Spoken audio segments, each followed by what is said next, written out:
sisters and brothers, good evening. No? Good evening, Father.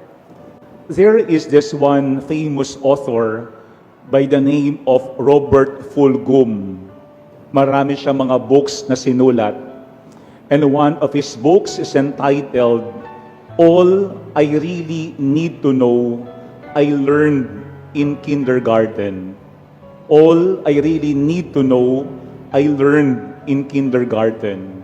Of course, hyperbolic yung title ng book na yun ni Robert Fulghum. Pero ano yung kanyang point in his book? That everything that we need to know had been taught to us when we were still kids in school. Yung preparatory period sa school. Let me give you some examples. Ang sabi doon ni Robert Fulghum, share everything, play fair, don't hit people, put things back when you found them, clean up your own mess, don't take things that are not yours, say sorry when you hurt somebody.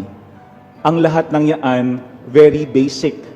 And we learned all these things when we were in kindergarten. Lahat ng yun, mahalaga sa ating buhay.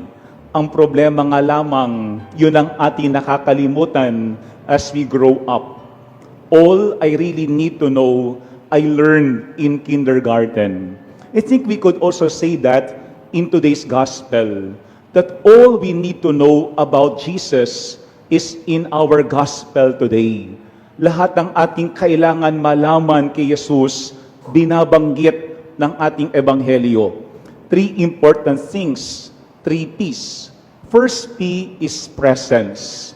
Because if you notice in our gospel, we were told on how Jesus had appeared to the disciples many times when He resurrected from the dead.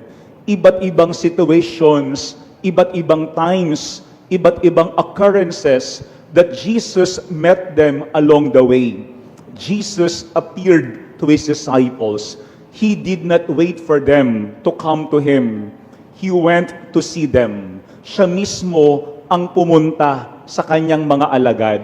That is the first thing that we have to remember, that Jesus comes to us where we are, when we need Him most. But at times, we find it difficult to recognize His presence. Why? Kasi when we are so much focused on our hurts, on our pains, on our hopelessness, sometimes we may think that Jesus is only a stranger, or that He is a gardener, or that He is a ghost. Kaya nga yan ang unang P, presence. Hindi nawawala si Jesus sa lahat ng ating karanasan sa buhay.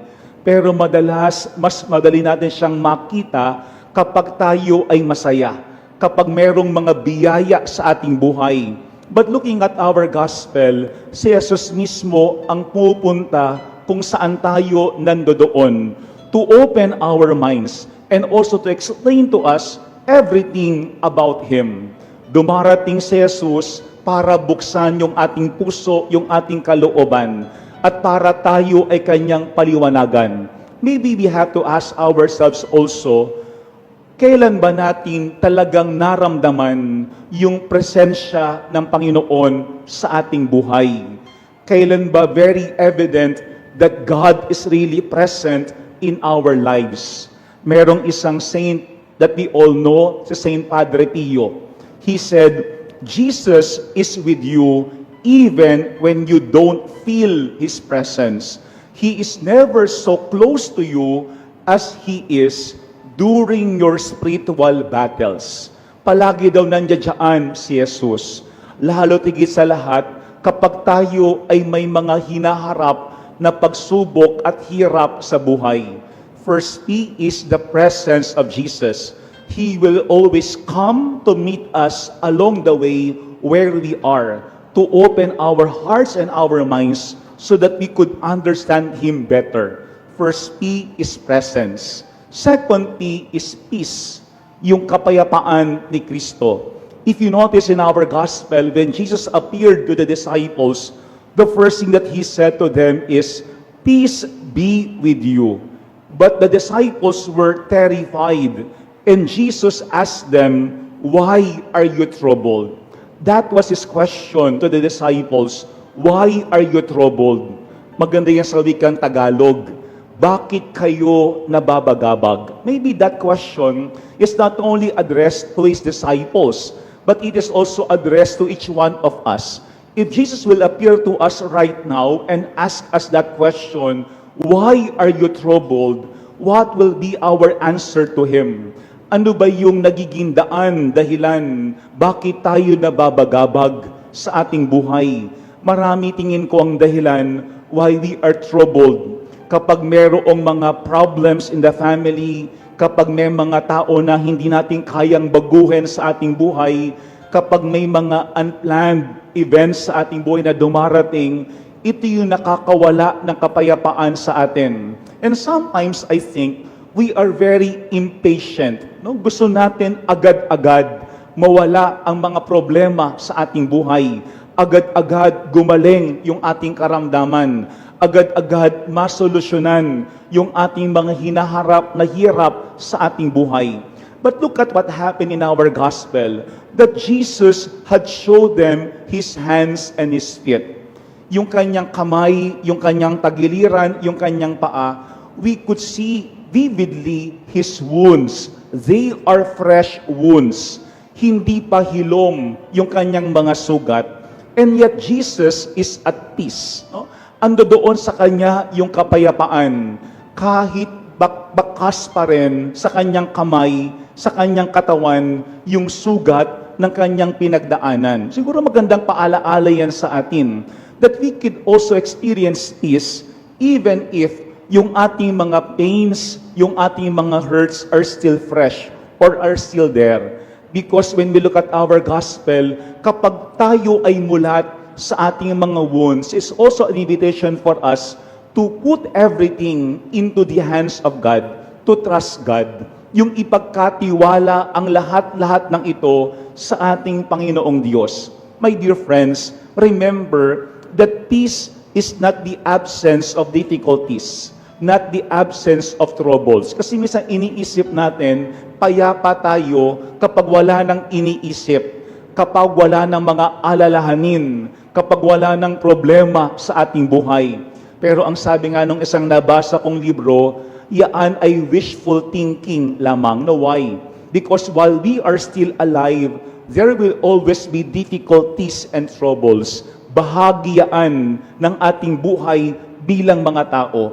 But peace is not the absence of difficulties and trials, but the continuous awareness that God is always with us. Yan ang pangalawang point ng ating gospel today.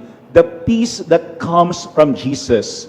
Kasi kahit sariwa pa yung mga sugat sa kamay ni Jesus, nasa Kanya yung kapayapaan. Why? Because He trusts the Father. Meron siyang tiwala sa Ama. At ang lahat ng yaan, alam niya, bahagi ng plano ng Ama. Yan ang pangalawang P that we have to learn from Jesus. His peace, yung Kanyang kapayapaan. Sana kapag merong pang mga sariwang sugat sa ating buhay at pakiramdam natin wala tayong kapayapaan, that we are troubled, we present them to Jesus. He knows what to do with those wounds. And the third and last thing that we see in our gospel is proclamation. Because towards the end of the gospel, Jesus told them, repentance for the forgiveness of sins would be preached in His name. Repentance for the forgiveness of sins would be preached in His name. I think it is very easy for us to preach about forgiveness. Napakadali yung kapatawaran. Napakadali to preach about God's love, to preach about God's mercy. And that is also what we want to hear, that God forgives us, that God loves us, that God is merciful to us. But let us not forget also that in our gospel, Jesus said, repentance for the forgiveness of sins. That we have to proclaim also repentance. And that is not very easy. No, why? Because it is something very unpopular. Napakahirap kaya na sabihin mo sa isang tao, mali yung ginagawa mo, hindi tama yung ugali mo, hindi maayos yung iyong kinikilos, you have to change, you need to repent. Pero yan po yung mission natin bilang alagad ni Kristo. Yes, the Lord will always forgive us, but we also need to repent. And repentance only comes when we recognize our own mistakes. Kasi mahihirapang magbago ang isang tao kapag sinasabi lamang niya, kasi tao ako, mahina ako, tanggapin niyo na lamang ako. I remember the other day, I was talking to a CL teacher in one school. Ang sabi niya sa akin, alam mo, Father, yung mga kabataan ngayon, they want that someone would listen to them. Ang gusto po ng mga kabataan, merong nakikinig sa kanila.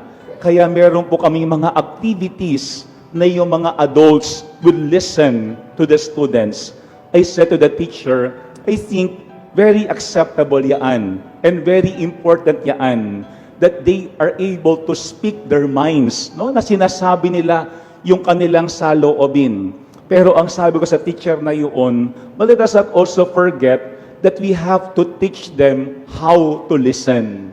Kasi kapag sila'y salita lamang ng salita, at sila'y hindi marunong makinig, sino ang magtuturo ng tama sa kanila? Ito yan ang pangatlong P na napakahalaga, proclamation. We proclaim not only that God is forgiving and merciful, but we also have to proclaim that we need to repent also from our own sinfulness. Let me end our reflection with a quote coming from St. John Chrysostom. Ang sabi ni St. John Chrysostom, be ashamed when you sin. Don't be ashamed when you repent. Sin is the wound. Repentance is the medicine. Sin is followed by boldness. Satan has overturned this order and given boldness to sin and shame to repentance. Maganda yung last part na yun. Ang sabi ni St. John Chrysostom, Satan has overturned this order and given boldness to sin and shame to repentance. Parang sinasabi ni St. John Chrysostom, huwag tayong maghihiya kapag tayo ay nagbabago. Kasi yun ang mahalaga. Dapat tayo ay nahihiya kapag tayo ay merong ginagawang masama. I think looking at our gospel, whatever we need to learn from Jesus are all here. Nasa ating ebanghelyo sa ngayon. Tatlong P. First P, presence. He will always meet us where we are. But sometimes we focus so much on our hurts and on our pain. That is why we fail to recognize His presence. Second P is peace. Even if our wounds are still fresh, we can still have peace if we put everything into the hands of God and if, like Jesus, we trust the plan of the Father. And third, proclamation.